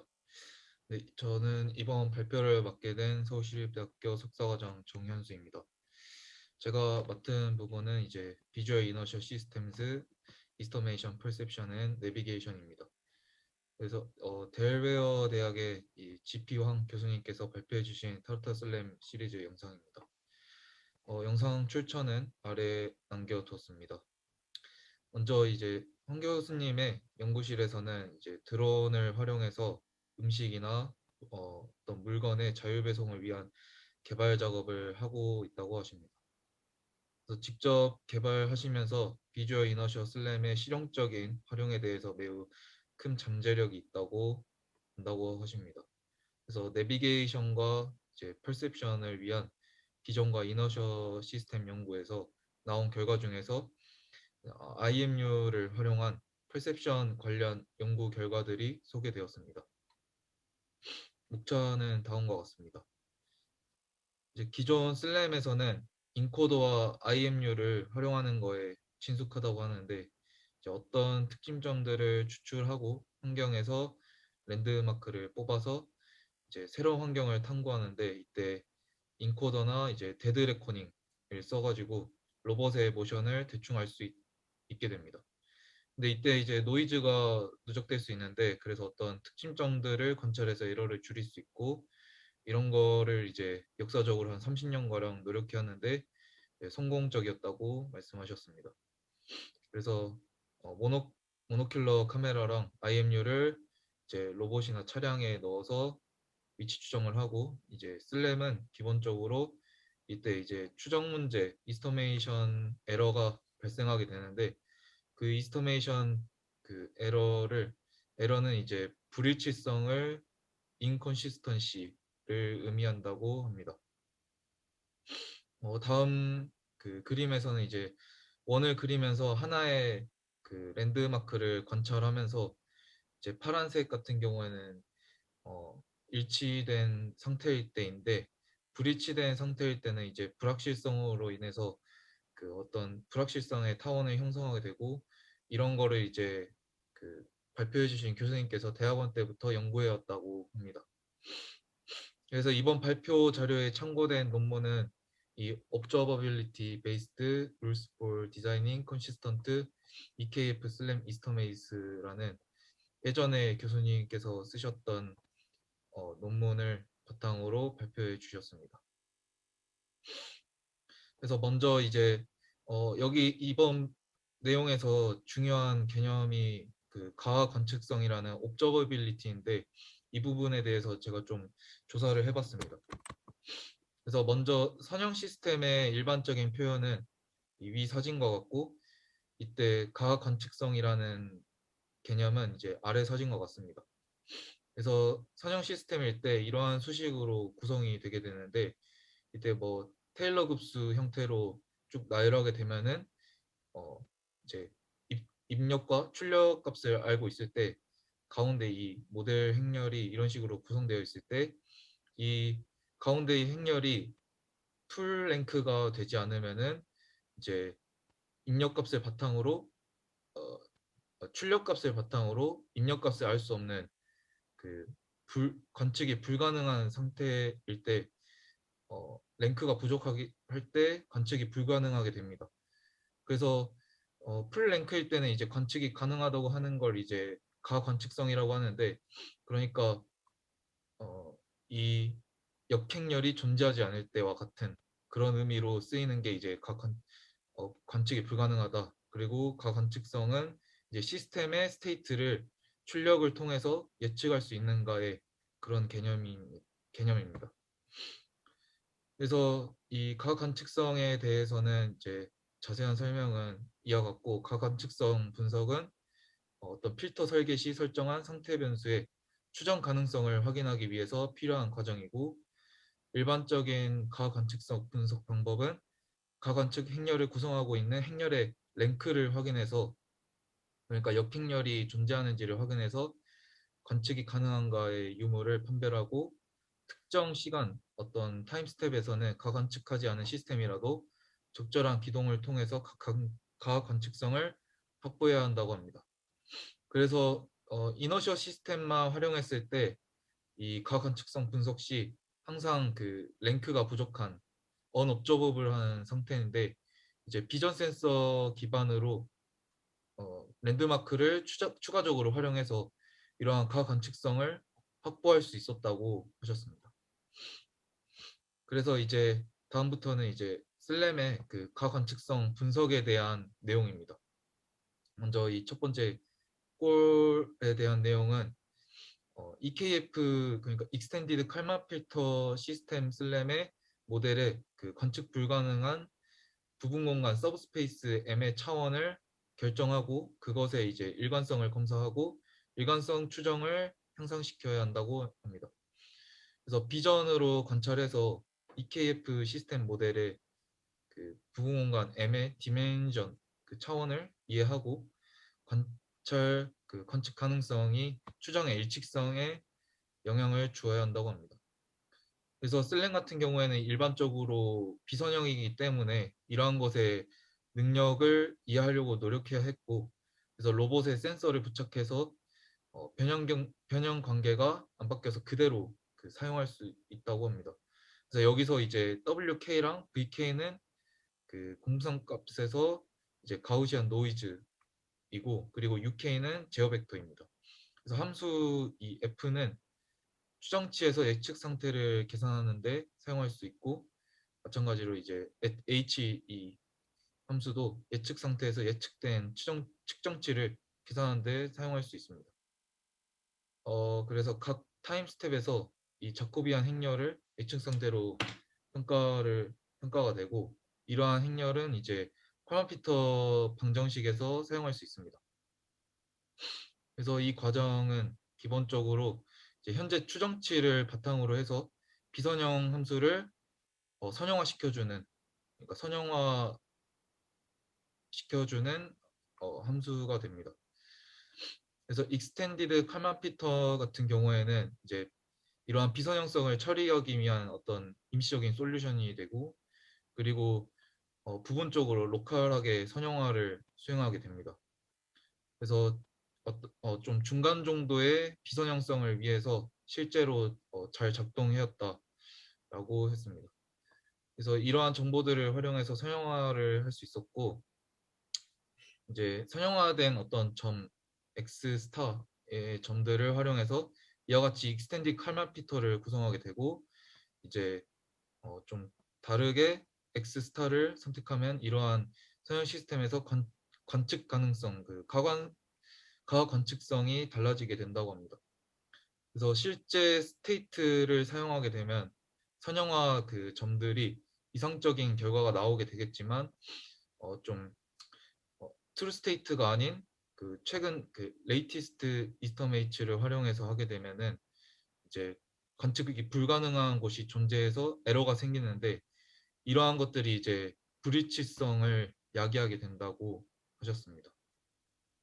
그래서 이거를 해결하기 위해서는 이제 이와 같이 퍼스트 스테이트 이스터메이트 자코비안이라는 새로운 방식을 활용하셨는데, 단순하게 이제 퍼스트 스테이트 이스터메이트, 그러니까 처음 상태 추정을 했던 것을 활용한 선형화로 해결했다고 합니다. 그래서 앞서 그 익스텐디드 칼만 피터와 다른 부분은 이 빨간색 밑줄처럼 이제 로봇 그 상태 추정을, 자세 추정을 할 때 최근 값이 아니라 처음 값을 활용하는 그런 방식이 이제 이 FEJ, EKF라고 했습니다. 그래서 이때 위와 같이 이제 수정한 결과 자코비안 필터에는 모든 랜드마크 위치와 모든 로봇 포즈의 첫 번째 추정치만 표시되게 되고, 이 방식에서는 이제 관측이 불가능한 공간이 차원 그 관측할 수 없는 서버 스페이스가 디멘전이 3인 5차 상태 시스템 모델을 기반으로 한다고 하셨습니다. 그래서 이제 서브 스페이스의 차원이 3이고 이러한 선형화 점들을 고르는 방식은 다양하게 되는데, 이는 이제 observability constraint라는 새로운 그 아이디어에 의존해서 정말로 이제 선형화된 그 방식을 찾으려고 노력하게 됐고, 이제 가관측성 제약 조건을 활용해서 선형화 에러를 최소화했다고 합니다. 그리고 뿐만 아니라 이제 그 부분 공간 서브 스페이스의 차원도 3으로 맞추는데 노력하였다고 했습니다. 뭐 비록 이제 이 퍼스트 이스터메이트 자코비안 EKF가 일반적으로 표준 EKF보다 훨씬 나은 성능을 발휘하지만 초기 상태 추정치에 크게 의존하기 때문에 초기 상태 추정치는 항상 자코비안 필터를 계산하기 위해 사용하기 때문에 크게 의존한다고 합니다. 그래서 뭐 이 observability constraint EKF라는 방식을 활용해서 이제 관측 가능성 요구 상황을 나타내는 제한된 최소화 문제로 공식화했다고 하셨습니다. 그리고 이 부분에 대해서는 이제 논문에 나와 있는 부분 쪽에 있었고, 그리고 이제 그 최적의 선형화 점들을 또 이런 방식으로 찾아내었다고 하고, 그래서 일반적인 EKF를 위해서 이제 프로파게이트하고 업데이트 한다고 합니다. 그래서 이 자코비안을 계산하고 이제 커저하고 인과관계가 있고 좀 인식할 수 있는 부분들을 활용했다고 합니다. 그리고 이 OCKF에 대한 수도 코드는 이러한 방식으로 했고, 또한 이 부분에 있어서도 이제 GitHub에 오픈 소스로 올라와 있는 것을 확인했습니다. 그래서 이러한 이제 가관측성 기반 그 알고리즘들이 2D 슬램에서도 아주 잘 되었고, 또 뭐 3D 슬램에서도 잘 작동하였다고 하였습니다. 그래서 가관측성 기반으로 활용된 이 방법 이후에 나온 방식들에 대해서 이제 소개를 해주셨고, 그리고 최근에는 이제 뭐 빈스인 비주얼 이너셜 내비게이션 시스템을 적극적으로 활용한다고 하셨습니다. 이제 그 전반적인 비주얼 이너셜 내비게이션 시스템에는 다음과 같이 있는데, 먼저 첫 번째로는 이너셜 내비게이션 시스템인 INS입니다. 그래서 이 부분은 이제 항공 우주 분야의 고전적인 추정 문제로 이제 적절한 접해 프레임에서 초기 속도와 위치, 이제 가속도의 그 타임 값을 각 타임에 이러한 자세들을 활용해서 현재 속도와 그리고 위치들을 추정한다고 합니다. 그래서 스트랩 다운 방식과 그리고 안정화된 INS를 유형이라고 하는데, 여기서 스트랩 다운이란 이제 센서와 센서가 장착된 그 어떤 물체의 자세가 동일해서 그 자세의 변화를 통해 발생하는 출력으로 직접 자세를 산출하는 그런 방식입니다. 그리고 또 AINS라는 이제 Aided Inertial Navigation 시스템으로는 이제 GPS나 이제 뭐 스타선 센서 이런 것들을 활용하는 방식으로 이제 익스텐디드 칼만 피터를 써서 속도가 이제 우수하고 또한 이제 코스트가 낮아서 이런 거를 자주 사용한다고 하였습니다. 그리고 이제 최근에는 이제 비주얼 이너셔 내비게이션 시스템인 빈스를 활용하는데 이제 카메라와 INS의 둘이 서로 이제 상호 보완적이라서 이런 것을 적극적으로 활용하고 있고, 그리고 IMU와 카메라 포즈 값들을 융합해서 퓨전해서 센서 플랫폼에 3D 모션을 추정한다고 합니다.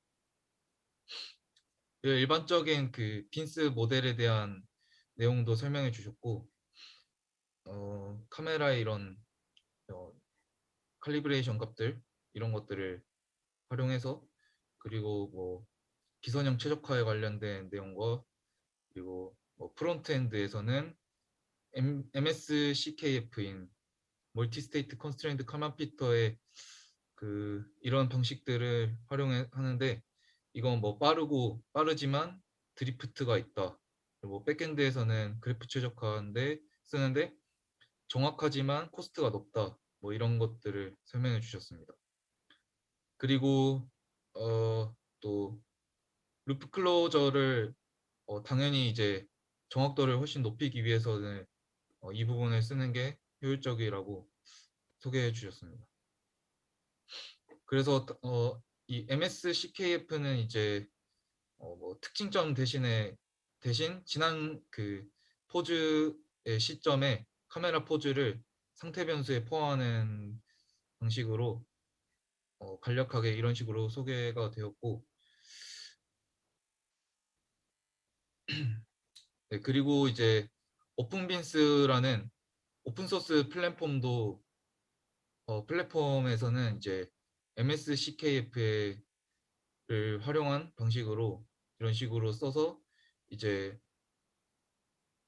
오픈빈스에서는 좀 특이하게 온라인 칼리브레이션은 이라는 걸 활용하였고, 또 오픈소스로 되어 있기 때문에 이제 사람들이 작동해 보면서 이제 이슈들을 서로 이제 보완하고 그런 식으로 하고 있다고 소개해 주셨습니다. 오픈빈스에 대한 영상도 나와 있었고, 그리고 이제 다른 비주얼 이너셔 시스템과 이제 비교했을 때 이 오픈빈스가 우수한 성능을 지니고 있고, 또한 이제 VR 시스템에서 매우 스테이트 오브 디 알트한 그 알고리즘으로 경쟁적으로 아주 좋다고 하셨습니다. 네, 그리고 다음은 이제 로봇센트릭 VIO입니다. 이 로봇센트릭 VIO는 이제 말 그대로 로봇 중심의 VIO로서 이제 상태는 로컬한 중력과 상대적인 포즈의 슬라이딩 윈도우를 포함하고, 그리고 이 방식은 IMU 프리 인티그레이션의 클로즈 폼이라고 합니다. 그래서 역으로 깊이를 추정해서 그런 거를 이제 측정한 모델로서 이제 업데이트 후에 로봇 중심 프레임을 이동하기 위해 이러한 구성이 사용된다고 합니다. 그래서 이러한 로봇 센트릭 VIO를 활용하게 되면은 각 관측성 문제가 발생하지 않는다라고 하셨습니다. 그래서 이 영상은 이제 로봇 센트릭 VIO가 잘 작동하는 모습이고, 이제 영상 차량에 부착해서 얼마나 잘 작동했는지 확인해 보았다고 합니다.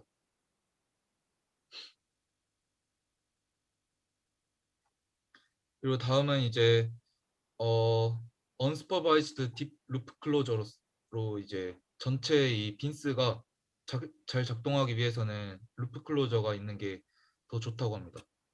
그래서 이 사진은 이제 루프 클로저에 대한 딥러닝 접근 방식으로 이것을 직접 만들었다고 합니다. 그래서 이거는 이제 오토 인코더 기반으로 매우 가벼운 네트워크 형태로 만들어서 이제 중복 감지, 중복으로 루프 클로저 된 거를 예방하게 되고, 이제 부드러운 디텍션이 되었다고 합니다. 또한 이제 시메틱 에이디드 딥 루프 클로저로 이제 시메틱 정보 또한 루프 클로저를 위해서 넣었다고 합니다. 다음은 이제 슈미트 MSCKF4 빈스 루프 클로저인데, 이 부분에 대한 내용은 어떻게 효율적으로 빈스 시스템에 루프 클로저에 넣는지 구체적인 설명을 넣어주셨습니다. 이제 모바일 장치나 드론에 이제 효율적으로 루프 클로저 시스템을 넣는 게 어려운 게 좀 코스트가 높기 때문에 그런 것을 해결하기 위한 방법이 필요했다고 합니다. 그래서 이제 슈미트 KF, 슈미트 칼만 피터 아이디어로 해결했다고 합니다. 그래서 두 단계로 나누어서 구성되었고 이제 동적인 환경만 업데이트하는 방식과 그리고 패스트 키프레임 방식을 이제 칼만 게인을 제로로 만드는 방식입니다. 루프 클로저 그 기능이 있는 빈스에 대한 선형 복잡도 알고리즘입니다. 그래서 슈미트 이 KF라는 것을 활용해서 이전 키프레임을 실시간으로 이제 일관되게 포함하고 여기 나와 있는 이 핵심 아이디어는 이제 상태 벡터를 활성 상태인 XA 및 방해 매개 변수, 리장스 파라미터스인 XX로 이제 좀 인텔리전틀리하게 파티셔닝하고 그리고 XA 및 이제 XS의 상관관계만 업데이트한다고 합니다. 그래서 이 리장스라는 이 방식으로는 이제 리장스라는 이제 이 매개 변수의 칼만 게인을 0으로 설정하는 방식인데 MSCKF의 알고리즘에서 이 널 스페이스 기반 마지널라이제이션 방식으로 이제 활용해서 키프레임 기반 루프 클로저를 효율적으로 처리할 수 있다고 하는데 일반적인 EKF 같은 경우에는 이 부분이 채워져 있다면 슈미트 EKF는 여기를 0으로 만드는 수식을 활용했다고 합니다. 그래서 이를 활용한 방식의 영상으로 이 슈미트 KF라는 거를 활용했을 때 조금 더 그 루프 클로저가 매우 정교하게 잘 됐다라는 거를 표현을 해주셨습니다. 그리고 다음은 이제 멀티 IMU, 멀티 카메라 빈스인데 이 목표로는 이제 이미 개수에 보정되지 않은 어떤 카메라와 IMU로부터 그 멀티모달 정보를 원활하게 융합하는 동시에 센서가 고장나더라도 부드럽게 잘 되는 그런 방식이라고 합니다. 그래서 주요 아이디어로는 이제 온 매니폴드 상태 보관법이라는 것을 하이 오더 고차적으로 수행해서 비동기 샘플링 시간에 추가 센서의 포즈로 인한 계산 부담을 증가시키지 않고 그리고 사용 가능한 그 모든 시각적인 측정을 효율적으로 처리한다고 합니다. 그래서 이러한 방식의 구동 영상도 소개가 되었고 이건 이제 연속적으로 이러한 로봇이 매핑하는 것으로 확인했다고 합니다.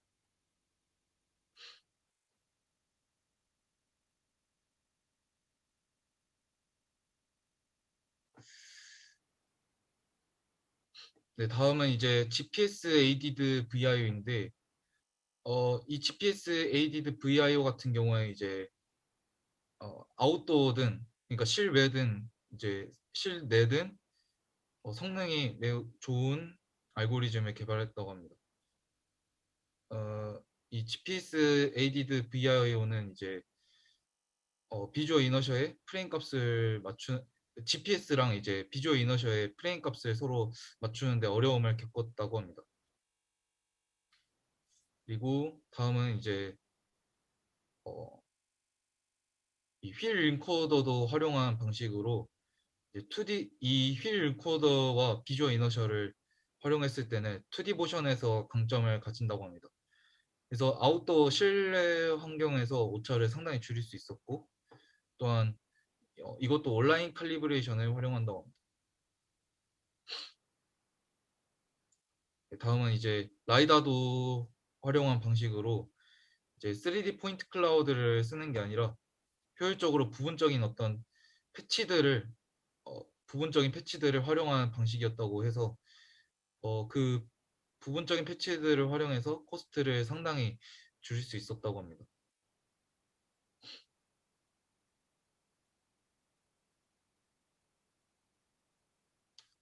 다음은 멀티 센서 에이디드 INS로 이는 이제 모든 센서들을 전부 활용하는 것으로 이제 라이다, 뭐 카메라, 휠 인코더, IMU 등등 모두 사용한 방식이었고, 이제 시뮬레이션 환경이랑 리얼 환경에서도 모두 사용해봐서 이제 이는 또 MSCKF 방식을 활용한 비주얼 이너셔와 다른 그 센서들도 활용한 방식입니다.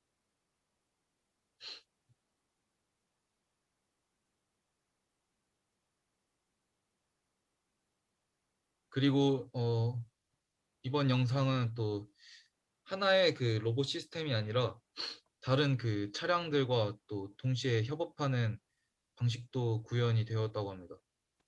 그래서 다른 곳에서 보는 어떤 모든 정보들을 다 활용했고 약간 협업적으로 활용하는 방식이고 다른 시간이 다른 그 타임 값에 하더라도 루프 클로저 기술이 활용되어서 어떤 상관관계들을 활용하는 방식이라고 합니다.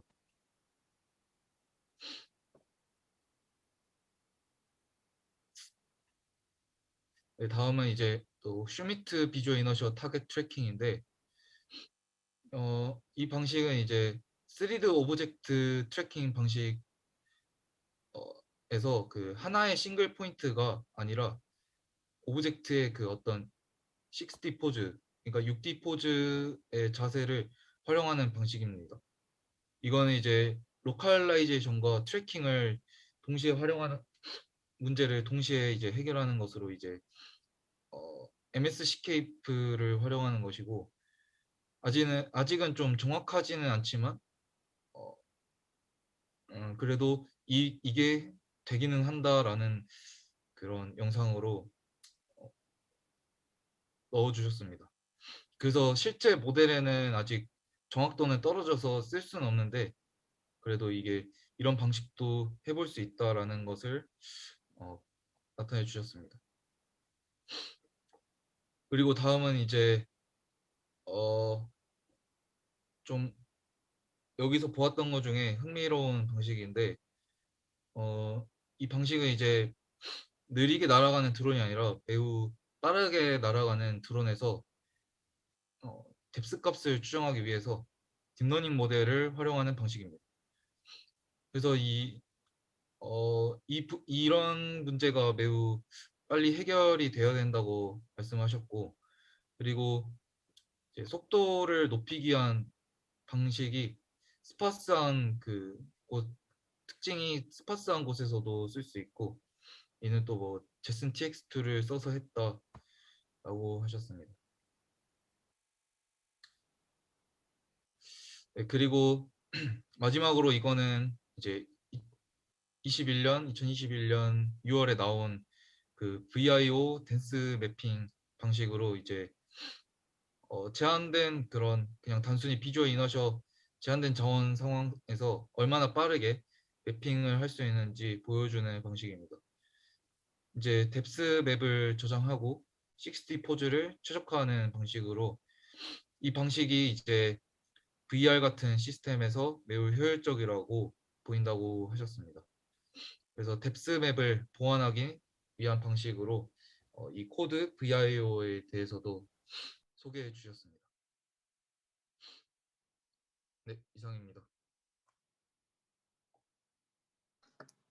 네, 발표 감사드립니다. 네, 전체 내용이 되게 많이 있었는데 잘 압축해서 발표해 주셔서 감사하고요. 질문들은 지금 없긴 한데 제가 방금 전에 그 Fast Depth Learning이라고 하는 부분이 그냥 그 스파르스한 뭐 포인트 클라우드 뎁스 정보가 있으면 거기서 그 이미지 전체에 대한 덴스한 뎁스를 얻어내는 알고리즘인 거죠? 네, 그런 것 같습니다. 그러면은 요 그림에서 이제 스파르스 포인트가 뭐 저기 이 그림은 시뮬레이션인가요? 아니면은 실제 촬영된 데이터인가요? 실제 촬영된 데이터인지는 이제 이 영상을 음. 소개할 때는 말씀 안 해주셨는데 보기에는 아마 음. 시뮬레이션인 어? 것 같습니다. 아, 지금 ground truth depth라고 적힌 걸 보니까 시뮬레이션인 것 같기도 하네요. 그러면은 그렇게 sparse point에서 dense depth 나오는 게 이렇게 되고, 아까 그 슈퍼 오도메트리 전에 발표해 주셨던 내용 중에 그 이제 오도메트리 할 때 sparse 라이더 포인트에서 뭐 전체 dense한 depth 얻어내고, 그리고 이미지에서의 비주얼 피처에 코레스폰드 되는 뎁스를 추출하는 게 필요한데, 그런 부분에서 뭐 사용할 수도 있을 것 같다라는 그냥 간단한 생각이 들었습니다. 그리고 네, 뭐 따로 코멘트는 박근범님께서 아날로그 FPV 중에 품질이 좀 안 좋은 것처럼 나온다. 방금 전에 보신 시뮬레이션 데이터가 그런 데이터처럼 보인다라고 말씀을 해주셨습니다. 네, 혹시 다른 코멘트나 질문 있으신 분 있으실까요?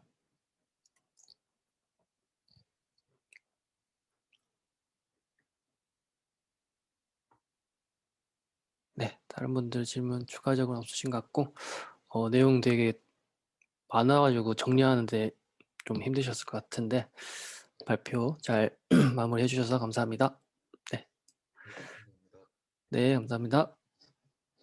네, 그러면은 여기까지가 진행이 되고, 잠시만 이제 화면을 공유 드리고요. 네, 오늘은